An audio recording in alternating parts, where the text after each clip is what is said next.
Esta historia se encuentra en el capítulo 4 del Evangelio de Juan. Y es la historia de la mujer samaritana. Es una historia increíble. Si a usted le gustan las telenovelas, esta historia le va a impactar. Si a usted le gustan las películas de acción, tipo Mario Almada, esta no se parece a las películas de Mario Almada, pero le va a gustar mucho esta historia porque es una historia interesante de una mujer segregada teniendo contacto con un rabino especial. La historia dice que Jesús sabía que los fariseos ya se habían enterado que él estaba predicándole a multitudes. Y una característica de los fariseos es que eran envidiosos. Es la típica persona que sabe que te está yendo bien y rapidito empieza a hablar mal de ti. Una persona que se da cuenta que estás prosperando y dice, yo creo que hizo pacto con el diablo. Porque ¿por qué le está yendo bien? O va a tener contacto con los zetas, o va a tener contacto con los narcos. Es decir, empiezan a dar diferentes razones porque tienen envidia. Esos eran los fariseos para Jesús. Entonces Jesús dijo, bueno, voy comenzando mi ministerio, no puedo meterme en problemas. Voy a ir para Galilea. Te explico una cosa rápidamente. Jesús se encontraba en Judea. Para poder llegar a Galilea, la cual estaba en el norte de Israel, tenía que atravesar por una sección conocida como Samaria. Si Jesús era judío, un buen judío, él debió haber hecho lo que los demás judíos hacían. Los demás judíos decían, yo no quiero tener contacto con esos samaritanos mugrosos. Así lo decían ellos. Los consideraban a los samaritanos inferiores. ¿Y por qué razón? Porque los samaritanos eran judíos que se habían mezclado con otras razas. ¿Me sigues o no? Se habían mezclado con otras razas, entonces los judíos decían, estos son inferiores. Por lo tanto, si yo quiero ir a Galilea desde Judea, voy a dar la vuelta al río Jordán, voy a entrar por el otro lado y voy a hacer un viaje de 6 días, en lugar de 3 días, que sería el viaje si lo hicieran directo. Fíjate nada más, hay gente que se toma la molestia de hacer las cosas más largas y más difíciles, en lugar de arreglar sus problemas y sus conflictos. Es interesante, ¿no es cierto? Bueno, Jesús dice, a mí no me interesa, voy a ir y voy a atravesar por Samaria. La primera ciudad a la que llega, no vas a creer, se llamaba Sicar. Di conmigo, Sicar. Hoy en día utilizamos la palabra sicario para referirnos a una persona que asesina por sueldo, por un salario. Decimos, ese es un sicario. Pues ¿de dónde crees que viene la palabra sicario? Pues de la palabra Sicar, de la ciudad Sicar, donde abundaba la gente que era contratada para matar gente del gobierno romano. Y Jesús dijo, a mí no me da miedo. Con su acento mexicano, claro que sí. Jesús tenía un acento mexicano de vez en cuando se enojaba.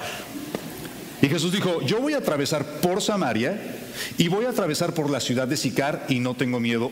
Increíblemente, cuando Jesús llega más o menos al mediodía, la Biblia le llama, la Reina Valera le llama la hora sexta del día, es decir, cuando el sol está a lo máximo. Jesús llega a la ciudad de Sicar, se sienta junto a un pozo, el cual era famoso porque se conocía como el pozo de Jacob. Se sienta en ese lugar mientras los discípulos se van a buscar algo de comida.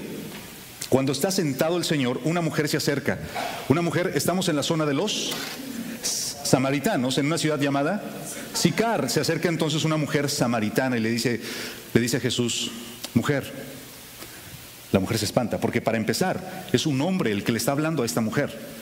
En segundo lugar, es un judío el que le está hablando a esta mujer samaritana. Ya había diferencia. Y en tercer lugar, este es un rabino, es un maestro. Los maestros de la ley, los rabinos, no se rebajaban hablándoles a mujeres, ni a las de la propia casa. Hay registros donde los rabinos, los cuales tenían a su esposa, en el momento en el cual iban a tener relaciones sexuales, tenían que poner una sábana en la cual no debían de tocar físicamente a la mujer, solamente tener el acto sexual, porque ellos eran tan puros que no se debían de estar relegando ahí, juntando con estas mujeres greñudas, fodongas. Bueno, esas todavía hay, pero me refiero a la mujer samaritana, pues, a todas las mujeres antiguas que estos hombres, estos rabinos no se podían acercar a ellas. ¿Me estoy explicando? Entonces esta mujer escucha a un hombre, escucha a un judío y escucha a un rabino que le dice, mujer, dame de beber. Ella le dice, pero tú, siendo judío, ¿me pides a mí que te dé de beber? Esto es algo nuevo, nunca lo había experimentado ella. Y él le responde, mira, si tú supieras quién te está pidiendo de beber, tú me pedirías agua a mí y yo te la daría, pero sería un agua de vida abundante. Y entonces la mujer le responde, pero Señor, ¿cómo me vas a dar agua si no tienes ni cuerda ni un balde para sacarla de este pozo? ¿Cómo me vas a dar agua? A lo que Jesús le responde, mira, cualquiera que beba de esta agua, de este pozo de Jacob, va a volver a tener sed. En cambio, el agua que yo te estoy ofreciendo es un agua que jamás, jamás vas a volver a tener sed. Y la mujer dice, Señor, dame de esa agua, así no tengo que volver a este pozo. Y me surge la pregunta, ¿por qué tenía que venir esta mujer a este pozo a las 12 del mediodía? Cuando la mayoría de la gente normal, las mujeres, iban a las 5 de la mañana o a las 6 de la tarde. Todas las mujeres iban a las 5 de la mañana o a las 6 de la tarde. Esta mujer tenía un pasado que le avergonzaba. Y cuando le dijo a Jesús, dame de esa agua porque ya no quiero venir a este pozo, le estaba diciendo, Señor, ya no quiero seguir pasando las vergüenzas que tengo que pasar. Por eso vengo a las 12 del día cuando no hay nadie en el pozo, porque me da pena cuando hablo de mi pasado. Le dice, Señor, dame de esa agua. Y luego Jesús le dice, ok, ve y trae a tu esposo. Se puso más fría que el agua del pozo. Se puso más fría que el agua la mujer, porque le dice, ay, Señor, pues mira, la verdad, no tengo esposo. La mujer, obviamente avergonzada. ¿Te puedes imaginar cuando alguien te confronta con tus errores? Con eso que nadie sabe. Y que alguien te dice, yo me acuerdo cuando mis hijas llegaban a la escuela, hoy ahí va con la historia de las hijas, a ventilar las cosas familiares, pero bueno, ahí va. Cuando llegaban las niñas de la escuela, yo no sabía qué había pasado ni nada, no, simplemente nada más decía, ¿tienes algo que decirme? Yo no sabía, nadie me había dicho nada, ni nada, solamente volteaba a la niña y decía, ¿quién te dijo, papi? ¿Quién te dijo? Yo no fui, que no sé qué. Y empezaban a soltar toda la sopa. Es que cuando alguien te confronta, automáticamente te pones rojo, te pones sentimental. La mujer le dijo, no tengo esposo. Y Jesús le dice, bien has respondido, porque 5 esposos has tenido y con el que ahora vives no es tu esposo. La mujer se quedó más fría y le dice, Señor, yo creo, Señor, y le quiso cambiar el tema, yo creo, Señor, que tú eres profeta. Por eso dime, ¿dónde debemos de adorar? ¿En el monte Gerizim o allá en Jerusalén? Le quiso cambiar la pregunta al maestro, le quiso cambiar el tema. Es que eso es lo que hacemos cuando alguien nos confronta. Cuando alguien te dice, oye, ¿cómo está tu salud espiritual? Oye, parece que va a llover. El cielo se está nublando, parece que va a llover. Oye, no me hables de mis cosas espirituales, eso es entre Dios y yo. Y creamos esta barrera de que nadie me debe de preguntar cómo está mi situación matrimonial, porque eso es entre mi esposa y yo. No me preguntes cómo está mi vida espiritual, porque eso es entre Dios y yo. Cuando la escritura me dice que el maestro la confrontó y le dijo, has respondido muy bien, porque ese tampoco es tu esposo. Y luego le sigue diciendo, respondiendo a la pregunta, mira, se acerca un tiempo, mujer, en el cual ni Jerusalén ni Gerizim, sino que los verdaderos adoradores adorarán a Dios en espíritu y en verdad. La mujer le dijo, ya está por terminar la conversación. Pero es una conversación muy interesante. La mujer le dice, yo sé que el Mesías está por venir y cuando venga nos explicará todas las cosas. Y Jesús le dice, probablemente en voz baja, porque ya venían los discípulos, le dice, yo soy el Mesías. Y en ese momento llegan los discípulos, yo me los puedo imaginar viniendo desde lejos, moviendo las bolsas de plástico con las cosas que compraron en la tienda, no sé, Jesús, encontramos, no sé, tortillas o no sé, de esas cosas que usted encuentra solamente en el ranchito y la Celaya, ¿verdad? Dice, encontramos aguacates de México y todo esto, vienen emocionados y Jesús, la escritura dice que la mujer se va, deja el cántaro a un lado del pozo, a lo que había venido se le olvidó y se regresó emocionada por otro asunto que ahorita te explico. Pero Jesús se queda en el pozo y los discípulos le dicen, Señor, come. Y Jesús le dice, no, yo ya comí. ¡Ay, Señor! ¿Cómo? ¿Quién te trajo? ¿O qué? Yo ya comí y te voy a decir una cosa, mi comida es hacer la voluntad de mi Padre. Los discípulos se quedaron callados y en ese momento la escritura nos mueve a la mujer regresando al pueblo, la ciudad que se llamaba Sicar, gritándole a la gente, he encontrado al Mesías. Este hombre me dijo todos mis pecados, me dijo todo lo que he hecho y me habló de una vida abundante. La gente estaba como en la Arena México, la gente loca de la emoción. La gente emocionada salió a buscar a Jesús, lo encontraron, él les habló de las buenas noticias y al final de la historia la gente le dijo a la mujer, mira, ya no creemos por lo que tú nos dijiste, sino que ahora creemos en el Señor y en el Mesías porque lo hemos visto y lo hemos oído. ¡Wow! ¡Qué historia, sinceramente! Es una de esas historias que solamente encuentras una vez en la Biblia y está en el Evangelio de Juan. Es una de esas historias que te marcan la vida. ¿Por qué me llama la atención? Bueno, porque aprendo básicamente 3 aspectos. Número 1, ¿qué aprendo de esta historia? Aprendo que para Jesús es importante restaurar el valor de las mujeres. Te repito, esta mujer no solamente tenía la desventaja de haber nacido en un lugar donde las mujeres eran menospreciadas, tenía la desventaja de ser mujer, además tenía la desventaja de ser samaritana, un ciudadano de segunda clase. ¿Alguna vez has experimentado que alguien te vea de segunda clase solo por la nacionalidad o el origen? Algo que tú no pudiste escoger. Es algo que no pudiste escoger. No pudiste escoger la familia donde naciste, ni tampoco el estrato social donde naciste. Y qué injusto es cuando juzgamos a una persona por algo que no puede controlar. Es como si alguien juzga a otro por su físico, su apariencia, cuando es algo que no puede controlar. Esta mujer estaba siendo juzgada por ser mujer, por ser samaritana, por ser una persona limitada, pero Jesús le restaura el valor. En primer lugar, al sentarse junto a ella, acercarse junto a ella, y no solo eso, hablarle. Los rabinos tenían que caminar así, como todo hombre cristiano debe de caminar en un gimnasio. ¿Cierto o no? ¿Cierto o no? Todo hombre cristiano, esta es su posición. La mejor posición del gimnasio no es esta. Si es cristiano, la mejor posición del gimnasio es esta, de verdad. Y así caminaban los rabinos, ni siquiera las mujeres propias la podían ver. Sin embargo, Jesús se detiene, habla con ella, entabla una conversación. Jesús le restaura el valor.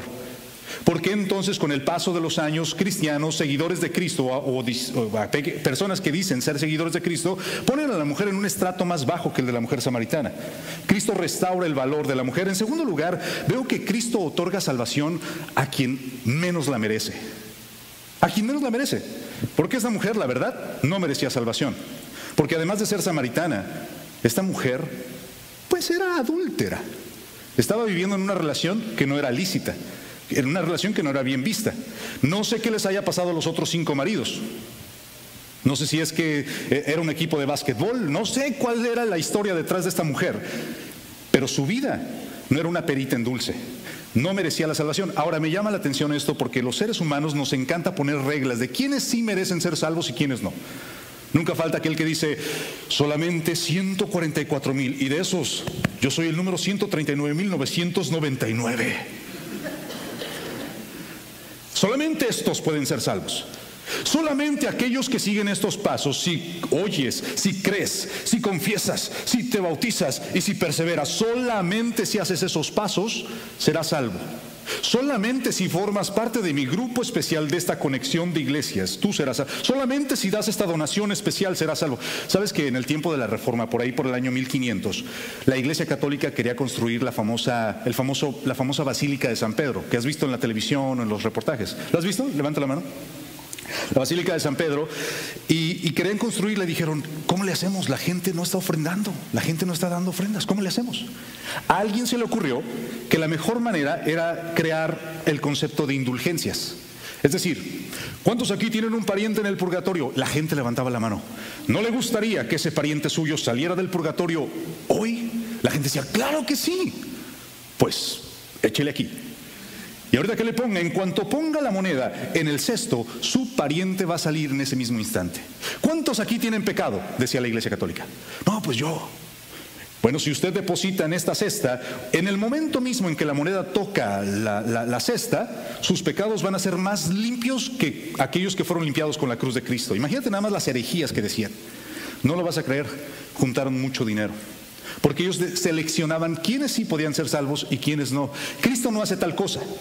Cristo salva a aquellos que menos lo merecen. Y el ejemplo de esto es esta mujer samaritana. ¿Qué aprendo con esta historia? Además de eso, aprendo que la vida auténtica no fluye de afuera hacia adentro, sino de adentro hacia afuera.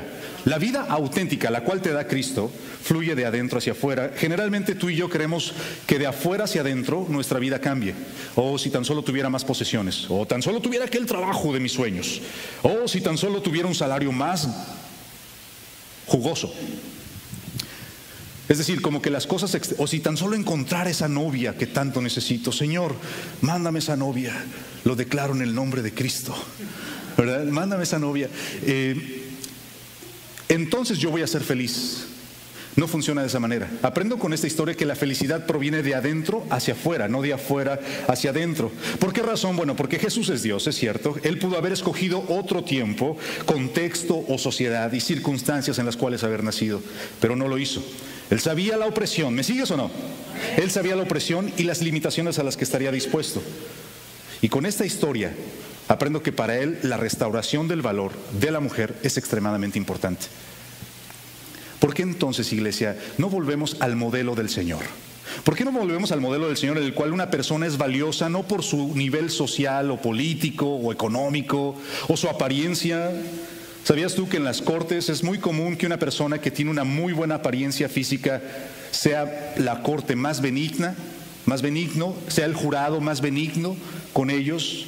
¿Sabes que, y si no lo puedes ver en esta nueva serie que salió en Netflix sobre el asesino en serie llamado Ted Bundy, tú puedes ver que el jurado tenía conflictos porque era una persona tan carismática y tan atractiva que tenían conflictos a condenarlo? Necesitamos salir de esa cápsula en la cual valoramos a alguien por su trayectoria laboral o por su estatus social o por si es hombre o es mujer, y empezar a valorarlos como Dios o como Cristo los valora. Finalizo diciéndote, en el caso de Jesús, con esta historia aprendo que Jesús restaura a la manera edénica el papel de la mujer. La pone en un nivel diferente, como en Edén. ¿Te acuerdas que la Biblia dice que en Edén Dios los hizo hombre y mujer? Y les dio una misión compartida: vayan y llenen la tierra y sojuzgadla y hacer todo esto. ¿Verdad? No dijo nada más Adán, no dijo nada más Eva. La misión le fue entregada a los dos. En el registro de Marcos, de los evangelios, no encontramos ninguna palabra abusiva por parte de Jesús hacia las mujeres, ninguna.